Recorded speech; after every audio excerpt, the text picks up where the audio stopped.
السلام علیکم۔ آج بدھ ہے، مئی کی 31 تاریخ۔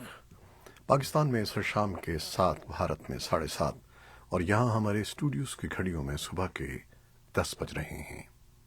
وائس آف امریکہ واشنگٹن کی اردو سروس سے میں ہوں خالد حمید، خبروں کے بلیٹن کے ساتھ۔ پاکستان کی وزیر مملکت برائے خزانہ عائشہ غوث پاشا نے عالمی مالیاتی فنڈ کے مشن چیف کے بیان کو پاکستان کے داخلی معاملات میں مداخلت قرار دیا ہے، جس میں مشن چیف نیتھن پورٹر نے کہا تھا کہ پاکستان آئین پر عمل کر کے سیاسی استحکام لائے۔ اسلام آباد میں صحافیوں سے گفتگو کرتے ہوئے وزیر مملکت نے کہا کہ I M F mission chief کا بیان غیر معمولی نوعیت کا ہے اور پاکستان کے اندرونی معاملات میں مداخلت آئی ایم ایف کا مینڈیٹ نہیں ہے۔ وہ کہتی ہیں کہ پاکستان قانون کے مطابق ہی چل رہا ہے۔ گزشتہ روز وائس آف امریکہ کو جاری ایک بیان میں آئی ایم ایف کے پاکستان کے لیے مشن چیف کا کہنا تھا کہ وہ سیاست پر تبصرہ نہیں کرتے، لیکن ان کا کہنا تھا کہ وہ پاکستان میں سیاسی واقعات کا نوٹس لیتے رہتے ہیں۔ انہوں نے اس امید کا اظہار کیا تھا کہ آئین اور قانون کے مطابق سیاسی کشیدگی کو دور کر کے آگے بڑھنے کا پرامن راستہ تلاش کیا جائے۔ عائشہ غوث پاشا کا کہنا تھا کہ قرض پروگرام میں تاخیر پاکستان اور آئی ایم ایف دونوں کے مفاد میں نہیں ہے، اور وزیر اعظم نے آئی ایم ایف سربراہ کو شرائط پر عمل درآمد اور پروگرام مکمل کرنے کی یقین دہانی کرائی ہے۔ انہوں نے امید ظاہر کی کہ نئے بجٹ سے پہلے اسٹاف لیول معاہدہ ہو جائے گا۔ امریکہ میں سینٹ کی خارجہ امور کی کمیٹی کے سربراہ سینیٹر باب مینڈس نے پاکستان میں شہریوں بشمول دوہری شہریت رکھنے والے افراد کی پکڑ دھکڑ پر سخت رد عمل کا اظہار کیا ہے اور اسے انتہائی تشویشناک معاملہ قرار دیا ہے۔ سینیٹر باب مینڈس نے وائس آف امریکہ کی صبا شاہ خان کے سوال کے جواب میں ایک تحریری بیان میں کہا ہے کہ پاکستان میں انسانی حقوق کی صورتحال بے حد تشویشناک ہے اور حالیہ عرصے میں ہونے والی منمانی گرفتاریاں ناقابل برداشت ہیں۔ حالیہ دنوں میں امریکی کانگریس سے تعلق رکھنے والے درجنوں ارکان نے انتظامیہ پر ایک خط کے ذریعے زور دیا ہے کہ وہ پاکستان کے اندر انسانی حقوق اور آزادی اظہار سے متعلق صورتحال کا نوٹس لے۔ دوسری طرف پاکستان کے وفاقی وزیر برائے منصوبہ بندی اور ترقی احسن اقبال نے گزشتہ ہفتے وائس آف امریکہ کے ساتھ ایک خصوصی انٹرویو میں کہا تھا کہ امریکہ کو سمجھنا چاہیے کہ جن لوگوں کو گرفتار کیا جا رہا ہے وہ قومی تنصیبات پر حملے میں ملوث ہیں۔ پاکستان میں انسانی حقوق کی صورتحال پر نظر رکھنے والی غیر سرکاری تنظیم human rights commission of Pakistan HRCP نے ملک میں جاری سیاسی بحران پر تشویش کا اظہار کرتے ہوئے 9 مئی کو سابق وزیر اعظم عمران خان کی گرفتاری کے بعد رونما ہونے والے پرتشدد واقعات ملوث افراد کے خلاف مقدمات فوجی عدالتوں کے بجائے عام فوجداری عدالتوں میں چلانے کا مطالبہ کیا ہے۔ حکومت کا موقف ہے کہ 9 مئی کے واقعات ملوث بعض افراد کے مقدمات فوجی عدالتوں میں چلائے جائیں گے جو فوجی تنصیبات پر حملے میں ملوث تھے، اور فوجی عدالتوں میں ہونے والے ٹرائل کی شفافیت اور تمام قانونی تقاضوں کو ملحوظ رکھا جائے گا۔ دوسری جانب حکومت کے بعض وزراء کی طرف سے ایسے بیانات سامنے آ رہے ہیں کہ 9 مئی کے واقعات میں مبینہ کردار کی وجہ سے پاکستان تحریک انصاف پر پابندی عائد کی جا سکتی ہے۔ پی ٹی آئی کے سربراہ عمران خان نے 9 مئی کے پرتشدد واقعات میں اپنی جماعت کے کسی بھی قسم کے کردار سے انکار کرتے ہوئے ان واقعات کی شفاف تحقیقات کا مطالبہ کیا ہے۔ امریکہ میں قید عافیہ صدیقی کی 20 سال بعد اپنی بہن فوزیہ صدیقی سے ملاقات ہوئی ہے۔ عافیہ صدیقی سے ملاقات کی کوششوں میں ان کی بہن کے ساتھ British civil rights lawyer Clive Stafford Smith اور پاکستان کے سینیٹر مشتاق احمد خان شریک رہے ہیں۔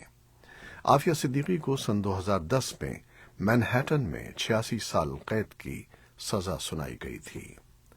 عافیہ صدیقی پر افغانستان میں دوران حراست امریکی فوجی افسران پر حملے کا الزام تھا۔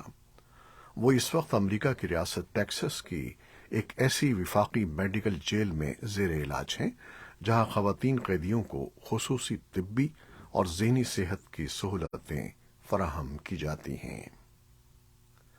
اقوام متحدہ کے ورلڈ فوڈ پروگرام نے افغانستان میں ہنگامی امداد کے لیے عوامی جمہوریہ چین کی حکومت کی جانب سے تعاون کا خیر مقدم کیا ہے۔ یہ فنڈنگ خوراک کی شدید کمی کا شکار علاقوں میں تقریباً 70,000 لوگوں کو امداد فراہم کرے گی۔ عالمی خوراک پروگرام کے افغانستان کے لیے نمائندے اور کنٹری ڈائریکٹر سیاو وی لی نے کہا کہ اس سال افغانستان میں WFP کو مالی امداد کے شدید بحران کا سامنا ہے اور چینی حکومت کی جانب سے یہ تعاون ایک ایسے وقت میں سامنے آیا ہے جب امداد جاری رکھنے کی سب سے زیادہ ضرورت ہے۔ بھارت کے چوٹی کے پہلوان ایک ماہ سے بھی زائد عرصے سے ریسلنگ فیڈریشن آف انڈیا کے صدر اور حکمراں جماعت BJP کے رکن پارلیمان برج بھوشن شرن سنگھ کے خلاف دھرنا دے رہے ہیں۔ انہوں نے برج بھوشن پر جنسی استحصال کا الزام عائد کیا ہے اور ان کی گرفتاری کا مطالبہ کر رہے ہیں۔ انہوں نے برج بھوشن کی گرفتاری کے لیے حکومت کو 5 روز کا الٹیمیٹم دیا ہے۔ ادھر اتوار کو پہلوانوں کے خلاف پولیس کارروائی کی مذمت کا سلسلہ جاری رہا۔ برج بھوشن شرن سنگھ نے ایک بار پھر الزامات کی تردید کی ہے اور کہا ہے کہ اگر ایک بھی الزام ثابت ہو جائے تو وہ کوئی بھی سزا بھگتنے کے لیے تیار ہیں۔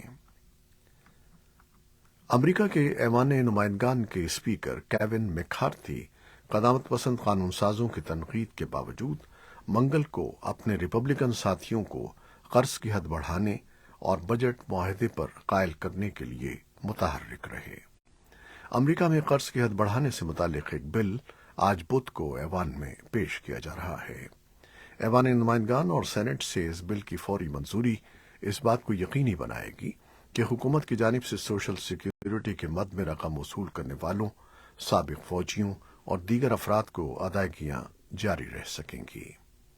ایک ایسے وقت میں جب چند ہی قانون سازوں کے مکمل طور پر مطمئن ہونے کی توقع ہے، بائیڈن اور میکارتھی وفاقی ڈیفالٹ کو روکنے کے لیے سیاسی مرکز سے اکثریت کی حمایت حاصل کرنے پر بھروسہ کر رہے ہیں۔ یوکرین کی فوج نے بدھ کی صبح ریڈیو فری یورپ کو بتایا کہ یوکرین کے مشرقی علاقوں ڈونیٹسک اور لوہانسک میں گزشتہ 24 گھنٹوں سے لڑائی جاری ہے، جبکہ روسی حکام نے بدھ کو کہا کہ مشرقی یوکرین کے لوہانسک علاقے میں یوکرین کی گولہ باری سے 5 افراد ہلاک اور 19 زخمی ہو گئے ہیں۔ روسی حکام نے بتایا کہ یہ حملے کارپٹی گاؤں میں ایک پولٹری فارم پر ہوئے۔ انہوں نے مزید کہا کہ یوکرین نے امریکہ کے فراہم کردہ ہیمارس راکٹ استعمال کیے ہیں۔ یوکرین کی فوج نے فوری طور پر روسی الزام پر کوئی تبصرہ نہیں کیا۔ روس لوہانس کے زیادہ تر حصے پر کنٹرول رکھتا ہے، جو ان علاقوں میں سے ایک ہے جس پر صدر ولادیمیر پوٹن نے گزشتہ سال الحاق کا دعویٰ کیا تھا، جبکہ عالمی برادری اس اقدام کو مسترد کرتی ہے۔